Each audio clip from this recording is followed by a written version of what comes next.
Et donc c'est Juliette Martinez qui vient de nous rejoindre, élue à la mairie de Chamonix.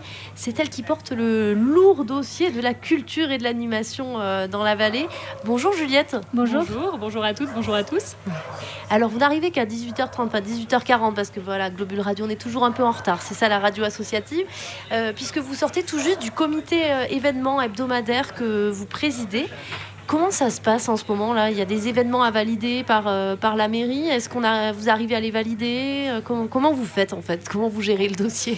Alors écoutez, peut-être contre toute attente, mais il y a beaucoup d'événements en fait. On sent que les gens ont envie d'organiser des choses et ça fait plaisir. Après, nous, au titre du comité événement, notre rôle, c'est vraiment de donner plusieurs validations. En fait, tout d'abord, une validation politique sur le sens qu'ont ces événements pour la vallée. Est-ce que c'est quelque chose qu'on souhaite chez nous ou pas ? Ensuite, une validation, bien évidemment, calendaire, parce qu'il se passe beaucoup de choses à Chamonix, des choses que peut-être on ne voit pas, mais le calendrier est quand même déjà bien rempli.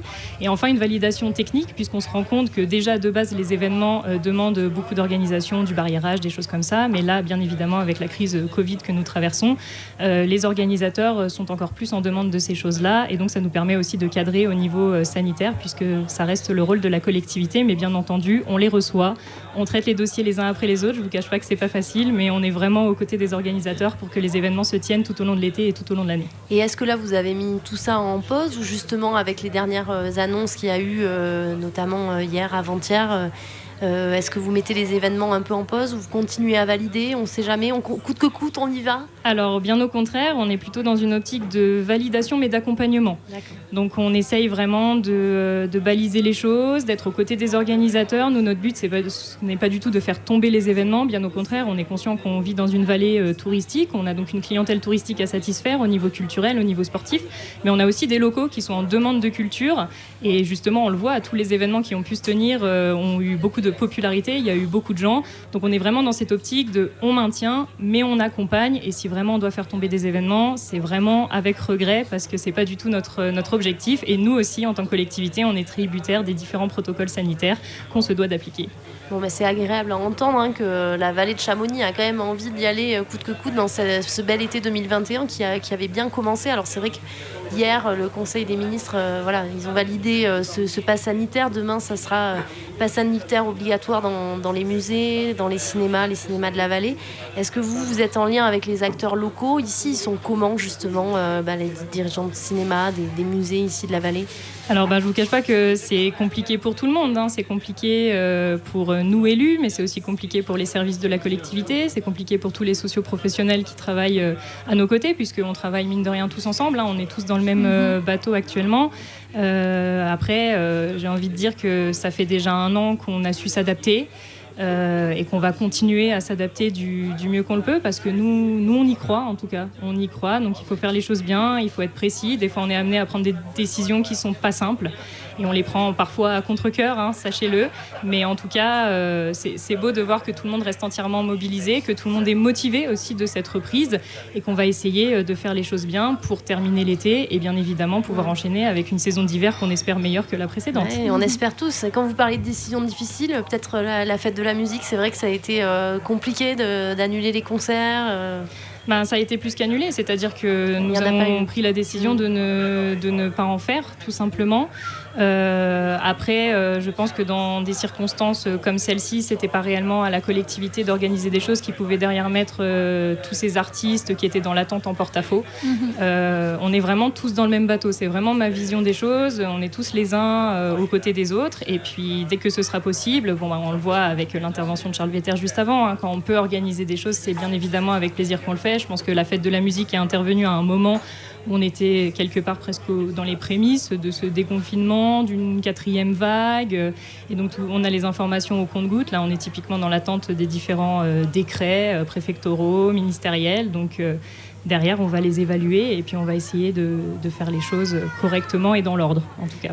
C'est vous qui vous occupez de la culture dans la vallée de Chamonix. J'imagine que ça fait du mal de prendre ce genre de décision et puis de voir ce qui se passe. Bien évidemment. Vous êtes comment ?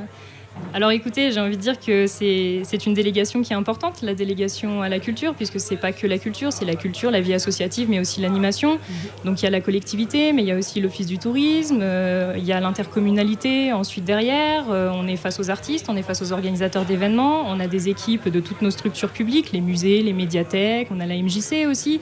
Donc cette délégation est très très large et c'est d'autant plus difficile que je suis la plus jeune élue, j'ai 25 ans.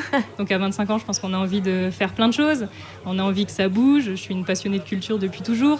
Et je suis très fière et très heureuse de représenter ma génération, mais aussi de représenter la culture à la collectivité. Pour autant, j'ai conscience de ne pas arriver dans la période la plus simple. Mais je me dis que quand tout ça sera derrière nous, il y a vraiment un terrain de jeu qui est phénoménal à Chamonix et des choses à valoriser puisqu'il se passe déjà beaucoup de choses. En tout cas, on sent qu'il y a une petite flamme qui est animée au fond de vous et que vous avez envie de faire vivre tous ces événements. D'ailleurs, voilà, on est un peu morose. C'est vrai qu'on vient d'apprendre tous ces problèmes avec le pass sanitaire, mais il y a quand même plein de choses qui se passent dans la vallée. On a fait un petit agenda tout à l'heure. On l'a même pas fini tellement il y avait des choses à faire. On travaille. Hein. Voilà, il y a plein de choses qui se passent cet été quand même à Chamonix. Oui, c'est vrai qu'on a réussi à maintenir quand même énormément de choses, des nouveautés, mais aussi des choses qui se reportent d'année en année. Donc on a toute l'exposition autour des bancs des amoureux, avec un gros travail de la part de la médiathèque. Donc ce sont des bancs tout simplement qui représentent des couples ou des binômes célèbres. Qu'on peut voir donc sur la place du Mont-Blanc par exemple à Chamonix. Place du Mont-Blanc, devant l'office du tourisme. On a vraiment décidé d'en disposer un petit peu partout. Il y en a aux pèlerins aussi pour inciter les gens à aller dans des quartiers dans lesquels ils vont pas forcément. Il y en a vers l'école de musique. Et c'est beau aussi de voir les structures qui du coup se serrent les coudes et travaillent ensemble en fait, puisqu'il y a vraiment une belle solidarité entre l'école de musique et de danse intercommunale, la médiathèque. Et donc ça c'est vraiment sympa que ça ait pu se tenir. Bien évidemment Cosmo Jazz, toutes les manifestations sportives, donc qui bien évidemment ont dû s'adapter et on s'est adapté nous aussi à leur côté, mais c'est beau que ça ait pu se tenir. Je pense à la Coupe du Monde d'escalade, au Marathon du Mont Blanc, l'UTMB qui arrive, le Cosmo Jazz, dont on est très fiers en fait que ça puisse se maintenir. On a aussi le Festival Nuit Sauvage, un festival de théâtre, ça va être la première édition qui va se dérouler au Parc Coutet et au Gaillan, donc ça va être un beau moment autour du théâtre puisqu'on est vraiment dans une optique de diversification en tout cas de la culture. Et puis après bien évidemment la réouverture de la saison culturelle, notre futur espace culturel et festif. Est-ce qu'on peut en savoir un peu plus d'ailleurs sur cette saison culturelle où on garde encore un peu secret ce qui va se passer?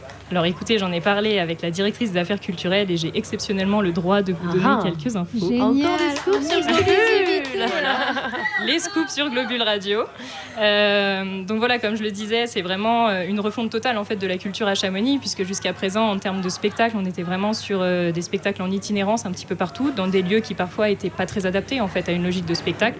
Et là, on va vraiment avoir notre équipement, un équipement qualitatif. On va pouvoir accueillir près de 500 personnes en position debout, 300 personnes en configuration assise. Et du coup, petite primeur pour vous, je peux déjà vous donner quelques têtes d'affiche. Donc nous accueillerons Ibrahim Malouf, J'adore. nous accueillerons Manu Katché, Suzanne et Michel Jonas, mais comme comédien dans Les Fantômes de la rue Papillon. D'accord, ok. Génial. Je ne savais pas Voilà. qu'il avait une carrière aussi de comédien. Eh bien, ça montre bien la politique qu'on a décidé d'adopter pour cet espace. C'est vraiment, on Théâtre, enlève les barrières, concert. on fait de tout pour tous les âges. Il va y avoir des cultures urbaines, il peut y avoir aussi du cirque, de la danse. Enfin, on a Donc là, travaillé une c'est- programmation de plus de 30 dates quand même, ce qui est Super. assez On a hâte. conséquent. Elle ouvre quand cette salle? Alors, inauguration prévue début décembre. Les travaux suivent leur cours, tout se passe bien, pas de retard. Je suis fière de l'annoncer. Donc, 1er décembre par là, en tout cas. Il y aura une Super, belle on a inauguration. On a hâte. Alors pour la saison d'hiver, il y a des grosses têtes d'affiche. J'imagine qu'il y aura aussi de la place pour les groupes locaux, pour les groupes de théâtre d'ici. Exactement, donc on a des compagnies locales, mais ça je ne pourrais pas encore les dévoiler. Et puis on est en train aussi de travailler sur des premières parties avec des groupes locaux. Typiquement en première partie d'Ibrahim Malouf, on pourrait imaginer certaines personnes de la vallée. Donc c'est quelque chose sur lequel on travaille et qui nous tient à cœur aussi, de vraiment avoir une salle ancrée localement et qui n'ait pas l'air parachutée dans le paysage culturel qui est déjà extrêmement fourni. Ouais, c'est chouette, c'est une belle idée. Il y aura aussi une salle de répétition, je crois bien, qui sera peut-être liée avec la MJC. Alors c'est ça, donc la salle est vraiment un bâtiment communal, mais on a décidé aussi d'en profiter dans la logique de travaux pour refaire la salle de répétition de la MJC, puisque la MJC a aussi une casquette donc, de lieu d'accueil pour les artistes, de lieu de répétition, et a aussi une petite salle très sympathique qui s'appelle La Coupole, avec une belle programmation. Et l'idée, en fait, c'est étant donné que les établissements culturels culturel se démultiplie, avec aussi la Maison des artistes à venir, etc., c'est vraiment de mettre en place un comité de programmation assez transversal où tout le monde va pouvoir venir avec sa programmation, qu'on en discute tous ensemble et qu'on fasse quelque chose de cohérent et d'adapté pour tout le monde. Ça fait beaucoup de dossiers sur la table d'une jeune élue. Vous le disiez, vous avez à peine 25 ans et vous êtes jeune élue. Ça fait 1 an que vous êtes à la mairie de Chamonix, Juliette Martinez. Comment ça se passe de travailler à la mairie de Chamonix, d'être élue Alors écoutez, ça se passe bien. Ça se passe bien. C'est intense. C'est très intense. Pour être honnête, je ne m'attendais pas à ce que la charge de travail soit aussi conséquente, puisqu'il faut le dire, à 25 ans, on n'est pas forcément au fait de ce qui se passe dans une mairie, de comment fonctionne une mairie.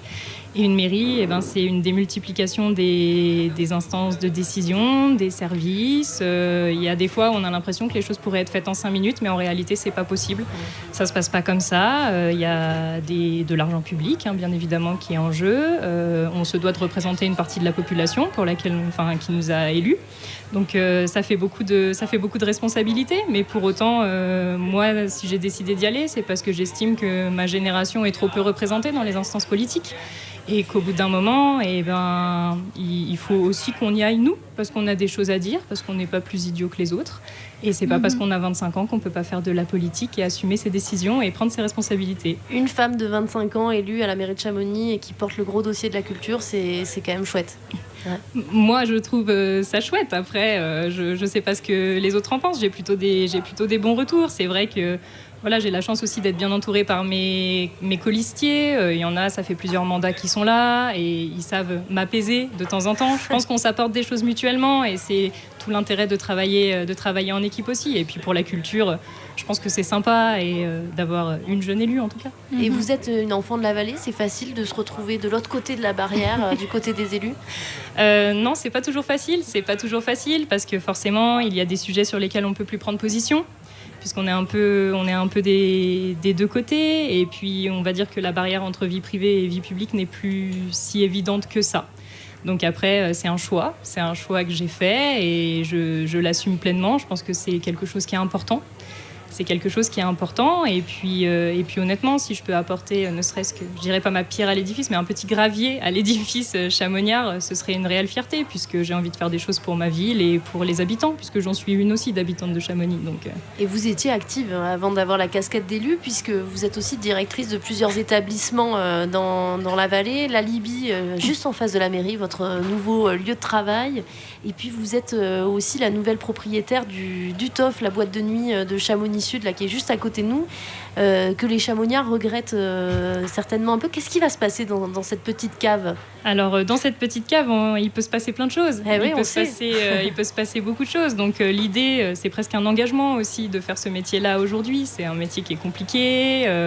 On va dire que les établissements de nuit n'ont pas forcément le vent en poupe. Et pour autant, c'est quelque chose que je défends. Je pense qu'on peut faire la fête de manière raisonnée et raisonnable. C'est en tout cas ce que j'applique dans ma politique en tant qu'élue, mais c'est ce que j'applique dans mon travail aussi. Et du coup, au niveau du TOF, c'est vrai qu'il y a un réel souhait que ça reste un haut lieu de la vie nocturne, bien évidemment de manière encadrée, et surtout que ça reste une discothèque. Parce que pour une ville de 15 000 habitants et qui, à côté de ça, accueille énormément de touristes, on ne peut pas se permettre d'avoir aussi peu d'établissements de nuit, puisque ça fait partie de notre politique touristique. Et donc, c'est quelque chose que je défends et que je défendrai toujours. Donc, ça restera une discothèque qui va changer, puisque je n'ai pas la prétention de faire la même chose que mes prédécesseurs, qui sont des monuments de la vie nocturne chamoniarde. Donc, je les embrasse aussi, d'Avetov. Mais je vais essayer de les rendre fiers au maximum en mettant ma patte dedans. Mais ce sera une discothèque, en tout cas. C'est vrai que les Chamoniards aiment faire la fête, quand même. S'il y avait des hauts lieux de la nuit à l'époque, le Chouka, les Cosmiques, aujourd'hui, l'ancienne Cantina, le TOF. Donc, on est là, ça va rouvrir quand ? Est-ce que... Alors là, il y a des lourds travaux qui sont prévus et j'aimerais ouvrir pendant l'hiver. Donc ça fait la beaucoup salle de choses pendant Michel l'hiver. Croc, le TOF et la maison des artistes. La maison des artistes aussi.